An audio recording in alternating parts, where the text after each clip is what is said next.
Hello दोस्तों, आज से लागू होंगे बैंकिंग कानून के सभी प्रावधान। तो क्या है, बैंकिंग संशोधन अधिनियम 2025 से 1 अगस्त से लागू होंगे। वित्त मंत्रालय की तरफ से जानकारी दी गई है कि नए कानून का उद्देश्य बैंक प्रशासन को बेहतर बनाना, जमाकर्ताओं और निवेशकों की सुरक्षा करना, सार्वजनिक क्षेत्र के बैंकों में लेखा परीक्षा में सुधार करना और सहकारी बैंकों में निर्देश अध्यक्ष और पूर्णकालिक निर्देशकों का अलावा कार्यकाल बढ़ाना है। बैंकिंग कानून 2025 को 15 अप्रैल 2025 को अधिसूचित किया गया था।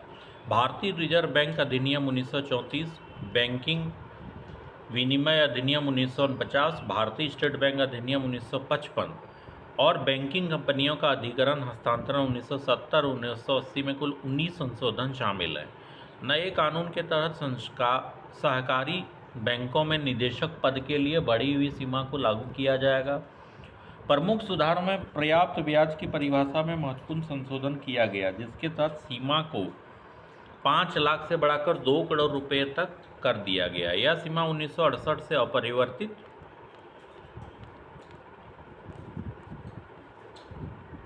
बनी हुई थी। कानून में सहकारी बैंकों में निदेशक के कार्यकाल को अधिकतम 8 वर्ष से बढ़ाकर 10 वर्ष, अध्यक्ष और पूर्णकालिक निदेशक को छोड़कर कर दिया गया है। क्या है इसमें? यूपीआई नियमों में भी बड़ा बदलाव है। ऐप या सेवा जैसे एसआईपी या नेटफ्लिक्स का सब्सक्रिप्शन ऑटो पे मैंडेट के जरिए व्यस्त समय में नहीं ले पाएंगे। समय सुबह 10 से दोपहर 1 बजे तक और शाम को 5 से रात 9:30 बजे के बीच होगा। मैंडेट के लिए अधिकतम 1 प्रयास की अनुमति होगी, लेकिन 3 बार रीट्राई की अनुमति होगी। कोई ट्रांजैक्शन बीच में अटक जाता है तो बैंक या पीएसपी पर 90 सेकंड तक का इंतजार करने के बाद स्टेटस देख सकेंगे। 2 घंटे में अधिकतम 3 बार ही स्टेटस चेक कर सकेंगे। नए बदलाव से ट्रांजैक्शन की सीमाएं प्रभावित नहीं होंगी। मर्चेंट की लिस्ट को 24 घंटे में 1 बार ही सत्यापित करने का अनुमति होगा।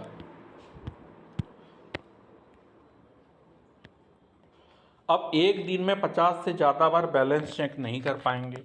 हर सफल ट्रांजैक्शन के बाद बैंक को अकाउंट बैलेंस दिखाना होगा। ऑटो पे मैंडेट्स को पीक आवर्स के बाद प्रोसेस किया जाएगा। अब हर मैंडेट के लिए सिर्फ 1 बार एग्जीक्यूशन हो सकेगा, 3 बार ही रीट्राई की अनुमति होगी। लिंक्ड अकाउंट की जानकारी प्रति ऐप रोज 25 बार ले सकेंगे। ठीक है, तो यही है रूल नया। Thank you for watching.